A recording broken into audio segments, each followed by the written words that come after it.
managing people, and people are always asking, well, how can I advance in my career? And they feel like, oh, if I get to be a manager, boy, I've hit the jackpot.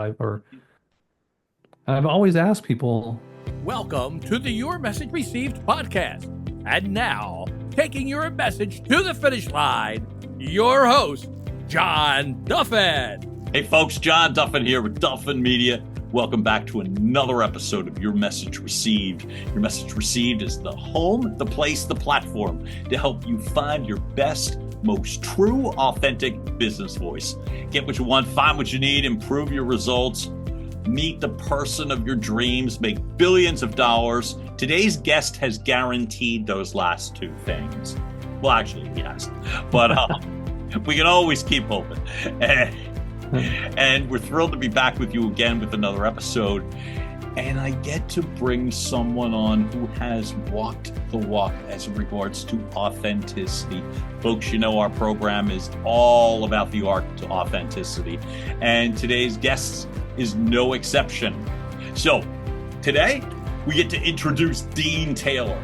Dean Taylor happens to be a mentor, a speaker, focusing on empowering career fathers through a faith-based process of finding themselves, helping people transform, helping people to, in essence, work with their own true voice, which is what we're all about right here.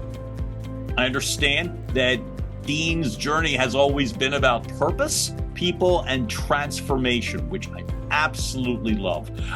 Dean, welcome to the show, sir. John, thank you so much. What an honor to be here with you today. Thank you. I'm thrilled to have you, and I'm excited that you're here as well, too. I understand, and in terms of overall, and I like this, that you've got a very clear niche in regards to people or your process in regards to the way that you're able to manifest help and guidance and all that sort of thing, that you're focusing, like you said, you focus on men, you focus on fathers. I'm safely assuming you're a father, so I'm guessing Yes. you come from an area of expertise here. What's your background in terms of overall? What got you to this point? Well, thank you, John. Yes, and I guess to add a little bit of the authenticity of actually being a father, I'm a father of five. We have Boom. our oldest just turned 30 at the end of April, and our youngest is 20. We have three boys, two girls, and three grandchildren, which I absolutely adore. So it's been great. What has got me to this point in my life, I think was your question.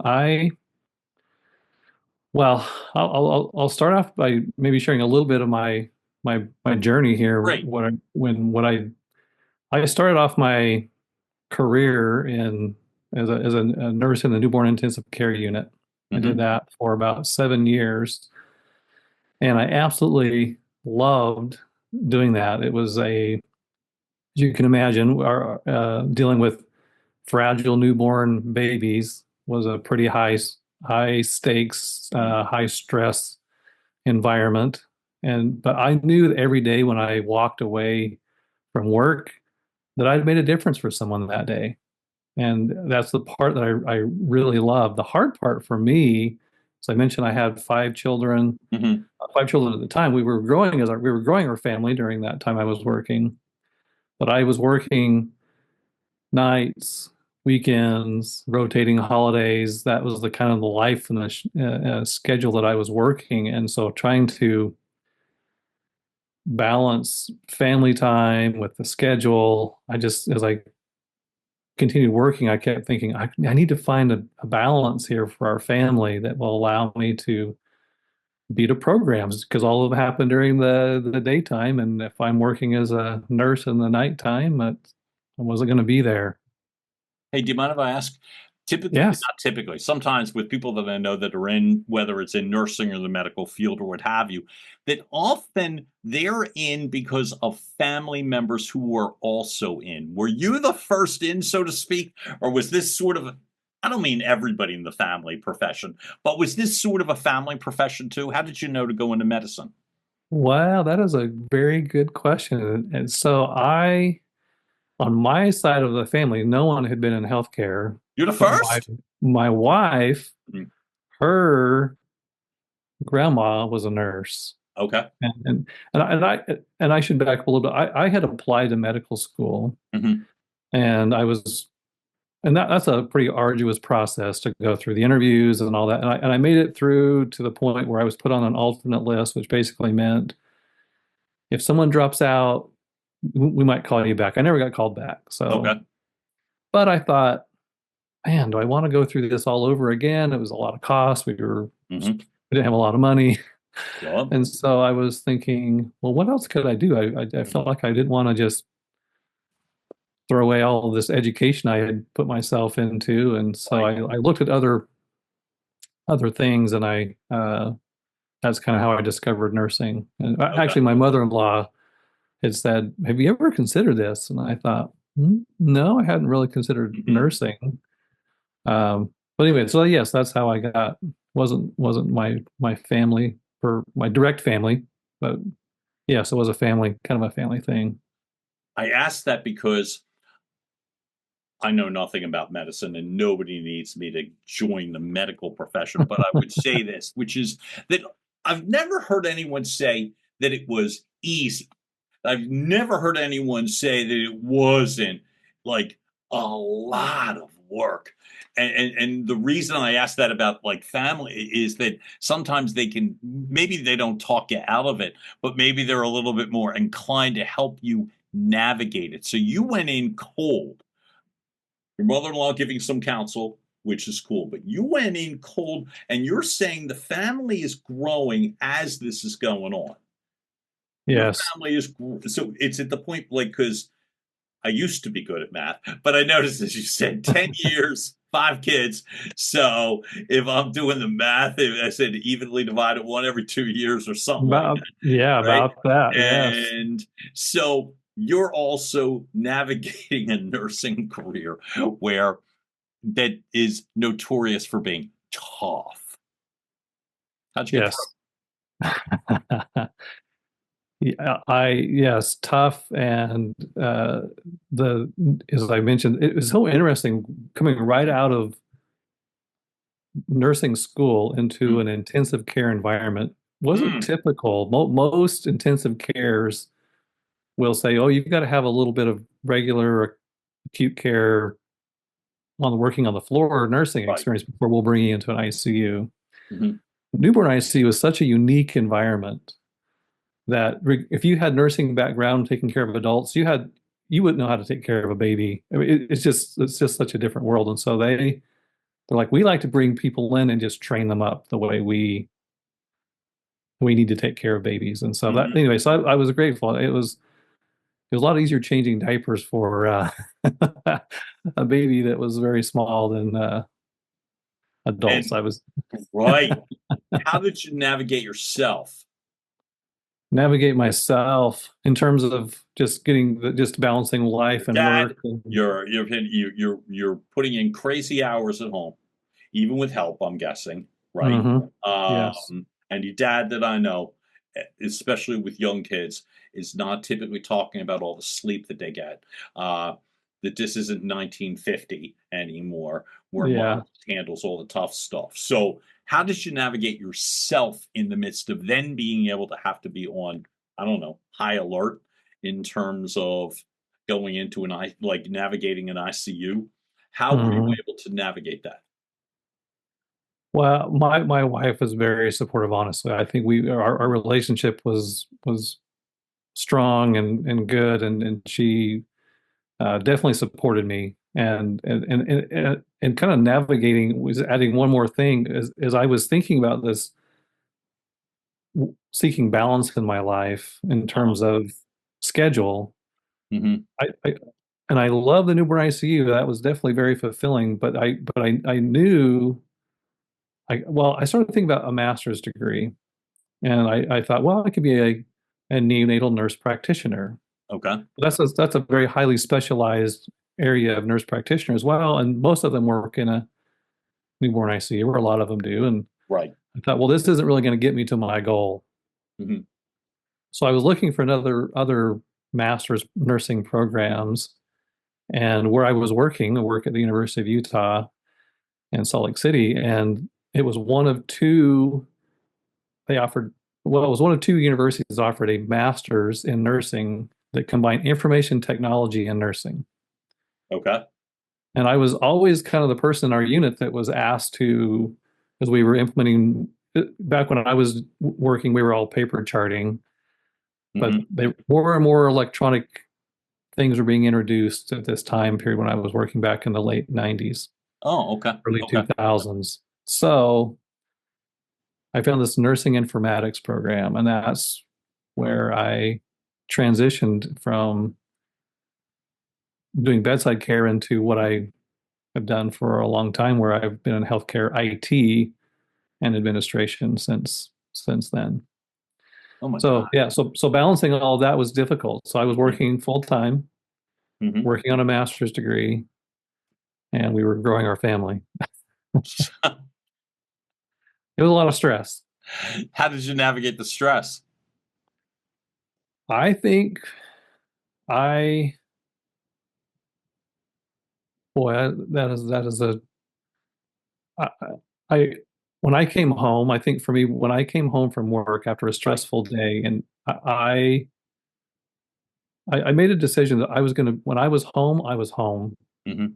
and I was gonna be with the family, be with the kids, and that was a lot of decompression for me. Honestly, was to just Right. be home and play with the kids. Hmm. I mean, I knew my wife had been busy all day, and for me, coming home and helping with homework and playing was a way to just decompress from the stresses of the work environment.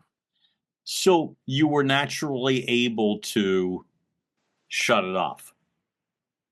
Yeah, for the most part. I mean, there were days for sure when there were things that happened. You know, a baby that I was taking care of passed away, where that was I didn't shut those emotions off for Hmm. sure. But I would often share those experiences with my wife and Hmm. talk through how I was feeling, and she helped me with some of that for sure. I would imagine that that would be a really valuable trait. Did you see that as just that's just you, or did is that something that you like acquired the skill for? Do you know what I mean? Like, is that just part of your DNA, so to speak? You say you made the decision. So, like to me, I always find that fascinating. Like, Mm.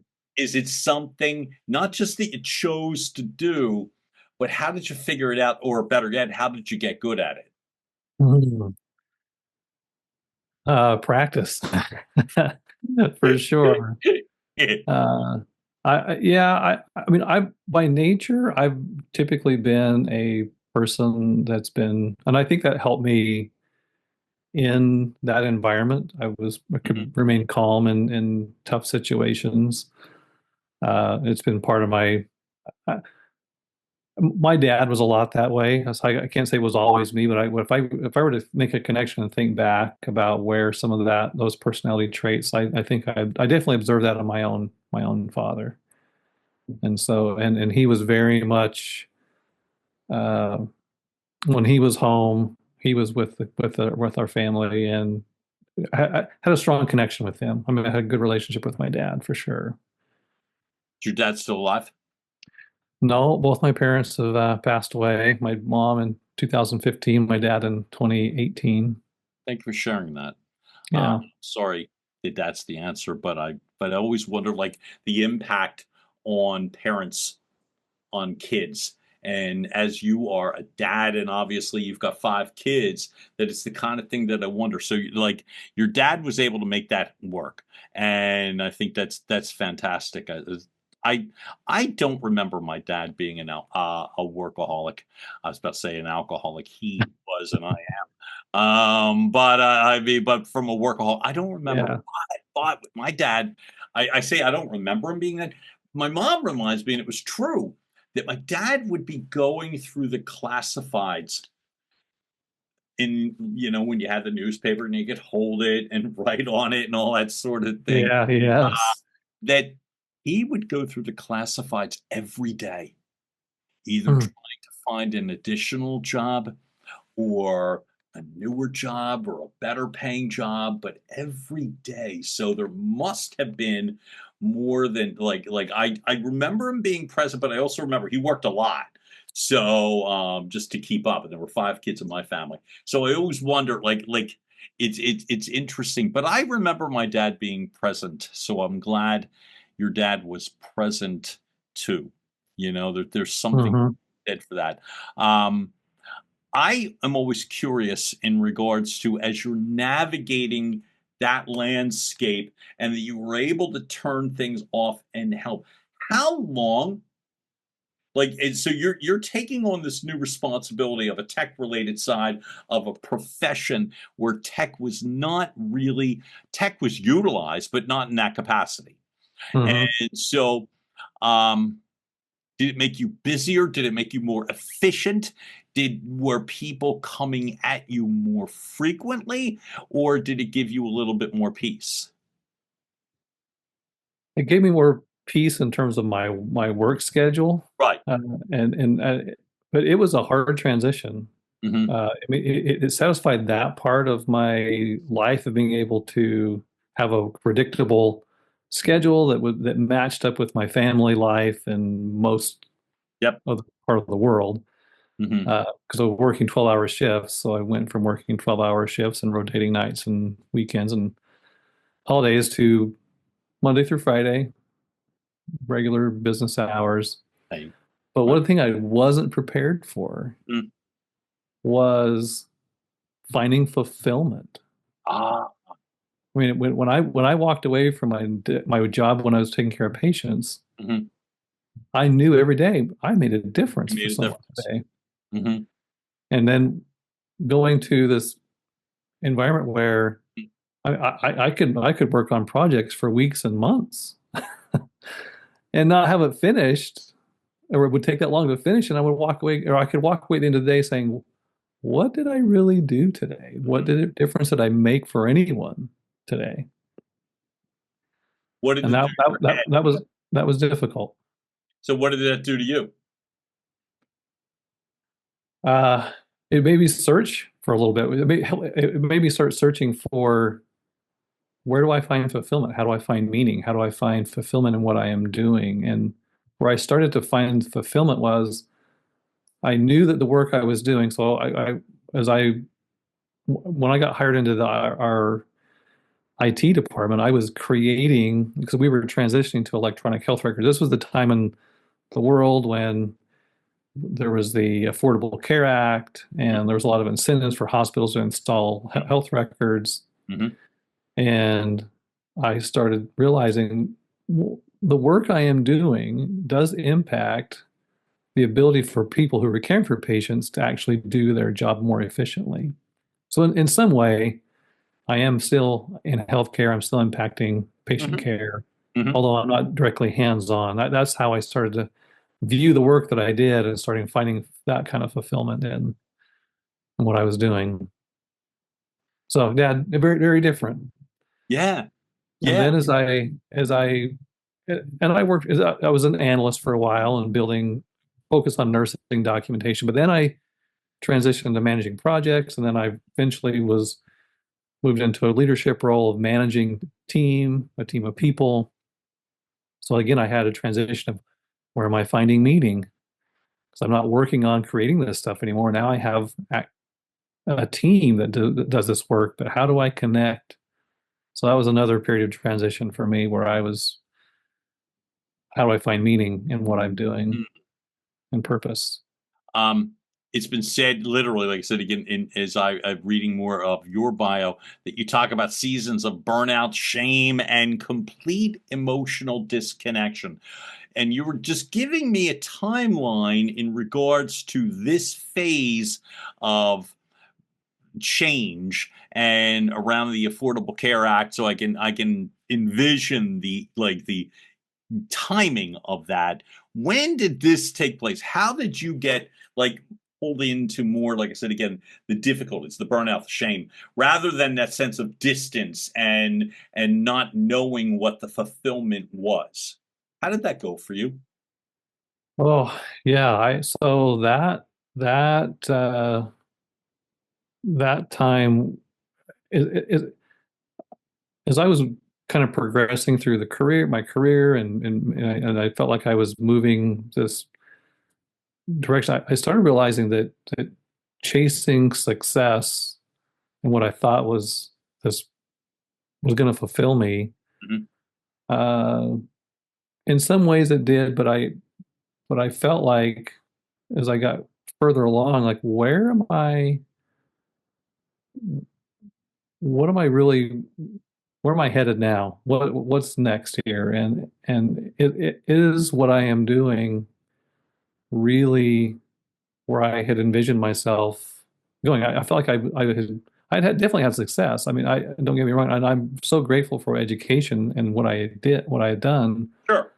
I mean, I was the first in my family that Hmm. went to college and did all of that, and I felt like I'd taken some great steps forward. But I really started as I transitioned into leadership, and this is interesting because I often have managing people.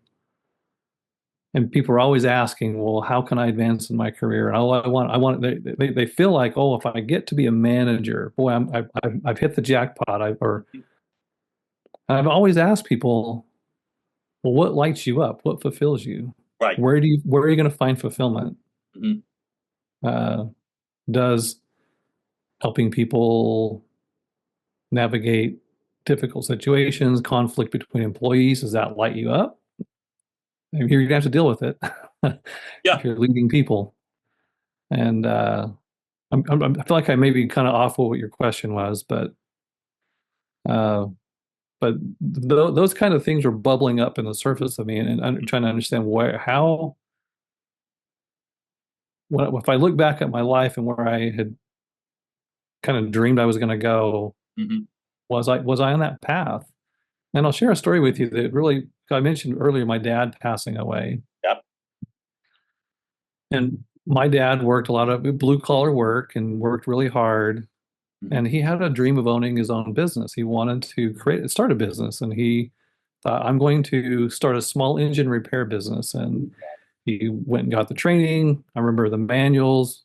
I remember him bringing home a little small engine, tearing it apart, putting it back together over and over and over again. And I was fairly young at the time, and I don't remember all the reasons why that never just took off, but it never really became a business that he transitioned from his work into doing this full time, which I know he wanted to do. Hmm. And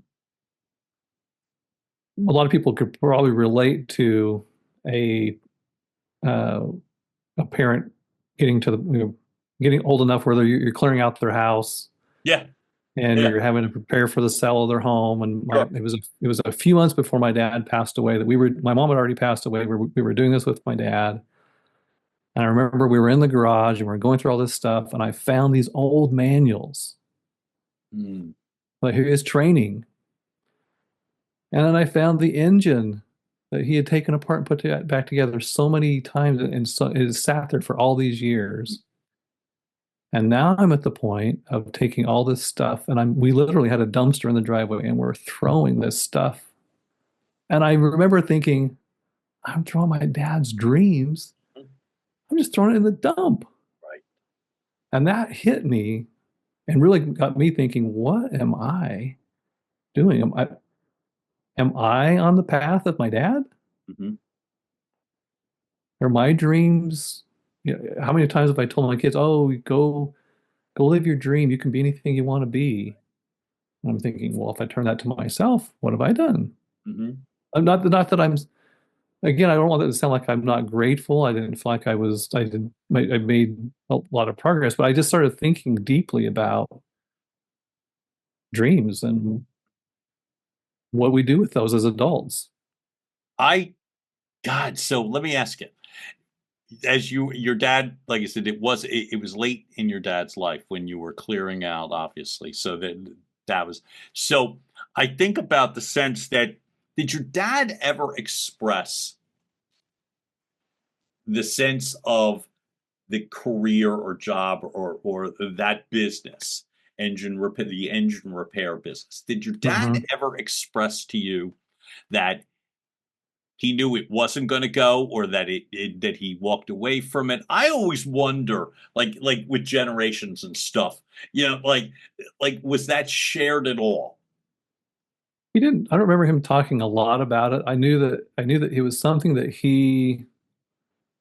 If I think back, I on and reflect, I think he felt some. I think he felt some, maybe some shame for not having done it. Mm, I think he wanted to. He tried a few other things along the way after that didn't, and making some crafts and things. He did some welding and mhm, that sort of thing in his job, and he tried making, and he did a few things at a flea market, but it never. I could always tell that my dad wanted something more, and I think he felt like he was meant to do more, mhm. but he just. I don't think he really had anyone in his life that could help him take that step. You bring up a great point, and to me, that's the reason I'm curious about that, which is the sense that, like, my dad rarely expressed that sort of emotion, Hmm. if ever. I rarely, like, I'm sorry, vulnerability. Like, my dad Hmm. rarely expressed vulnerability. I mean, he expressed anger, he expressed excitement. I saw all that stuff, and it was like a very traditional growing up, like in Yeah. so what, but vulnerability wasn't one of the cards that was dealt. So I always wondered, because I, like, on one or two times that I remember that he did, it was heartbreaking for me. So it was like, you realize, you're like, well, the last thing you want is your dad to not succeed at anything, Yes. let alone, right? As you're saying, you're throwing this stuff out in trash bags. So what did that do to you as a result? If any, Oh, no yeah, pressure. yeah, no, What did it do it for caused me a lot of reflection, and you? caused me to think. And I remember when my dad, I remember how excited I was when he was wanting to launch this, and I thought he's going to do it. Mhm, My dad's going to get this thing going, and he's going to mhm. quit doing this work that he's just out in the cold all the time. He's worked on drilling rigs, all these things, Yep. and he's going to create this business. And then when it just didn't happen, I remember feeling just sad as a kid. I just remember that feeling like, oh no, I wanted this to succeed, and what's he doing? And anyway, I don't really know why it never, like I said, I'm not sure why it didn't work out or take off for him, but that day, cleaning out the garage Mhm. and cleaning out the house was I'm kind of talking about times of pivots and shifts in my life. That was Right. definitely one of those where I was thought, where am I headed? What am I doing? And that kind of put me on this uh, trajectory or path of figuring out my own life and purpose, and thinking, and it felt so weird to say, do I dare dream again? Mhm. I mean, I'm having all this conversation thing in my head saying, well, you're this many years into your career, you've done all these things. Can't you just ride off into the sunset and be content? Mhm. I certainly could, but I would go back to that feeling of feeling like I'm unfulfilled and I'm not living. We talk about authenticity, being 100%. who I really am, who I want to be, who I, and I've thought too, what am I telling my kids? I mean, Mhm. I've got kids who are in this stage of life where they're looking at starting careers, they're in school, they're maybe just finishing school, and I want them to Mhm. not just settle and say, well, I'm just going to do this thing because this is kind of what the path that we all tend to just get into and we follow. And no, I want you to think big, dream big, Mm. not settle. Mm. But I need to lead that. I feel like that's the legacy I want to leave for my kids is dad never gave up. If I think about my dad, I don't want to leave that with my own. I don't want that to be the legacy I leave with my kids. Mm. So Dad never gave up. So as a result, you've taken this process on of reinvention. So you've gone into real estate. You're also navigating in regards to helping others, and you've headed in this specific direction. Walk me through these steps, the pieces that you've chosen, stuff that matters to you in terms of this reinvention. Um, I'm always curious. Like, so, all right, so now it's like, okay, I've got this newfound. Yeah. So what's it like? Yeah. I wish we had another hour. It, You it, already told me we don't. I yeah, didn't think we I know, had enough right? time, but I want Yes. to know, man. I want to Well, know. I'll summarize by saying, I, again, as I was reflecting on these things, I came across, and I may have mentioned to you previously, I can't remember, but I read the Miracle Morning book. Hmm. I've always enjoyed getting up in the morning, Hmm. and I have done, but that was a kind of a kick in the pants for me a little Yeah, bit to say. 'Cause I yeah. remember the author talking about Mm.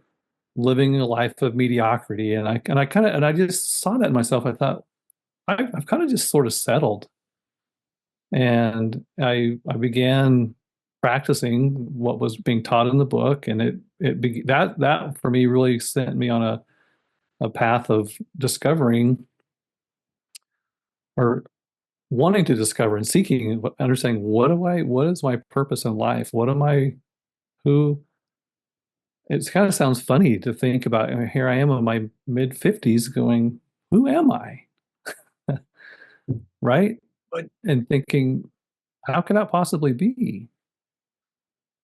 I like it. I like it. I like the fact that you don't come from a sense of like resignation. I find that exhilarating because the other option is awful. Look, I also see, hey folks, if you're watching this on YouTube, then you probably see what I see. I'm not a mind reader, but as I was asking, as I was asking Dean earlier, the statue that's directly on his piano, and we were talking about this prior to going live.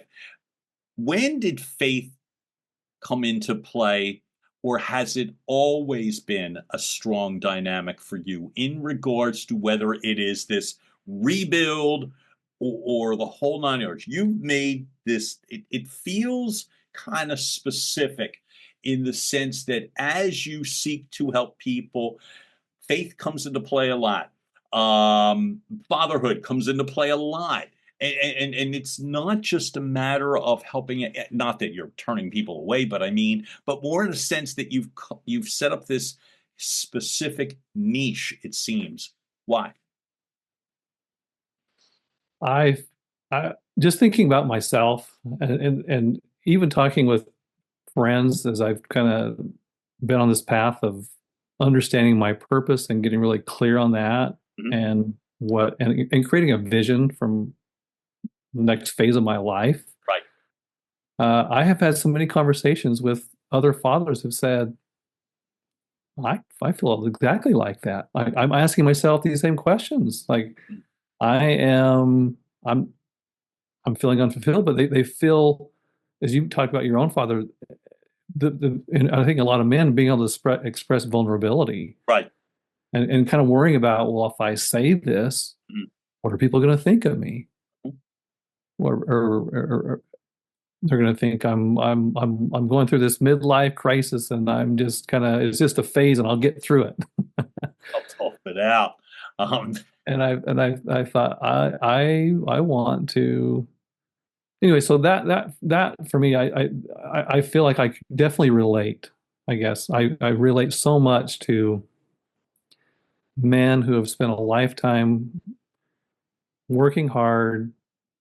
mhm. They've achieved level of success in life, but still feel like I have so much more to offer, and I don't really know where to go, how to find it, and then how to start living it.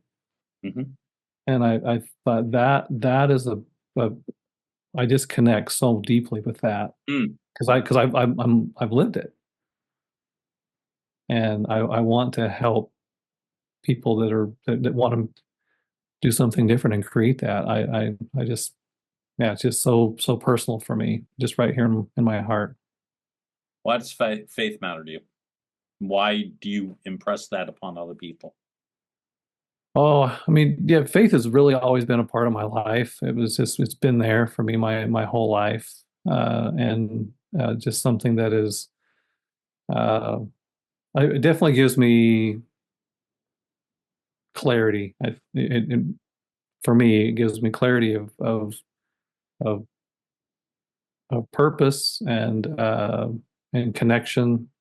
I mean, I think whether you believe in universe or um, infinite intelligence or God or whatever, I think there is a higher there's definitely a power that controls that, or the world, the universe that we live in, and I for me obviously for me that's God, but and from the faith background that I have, but Yeah.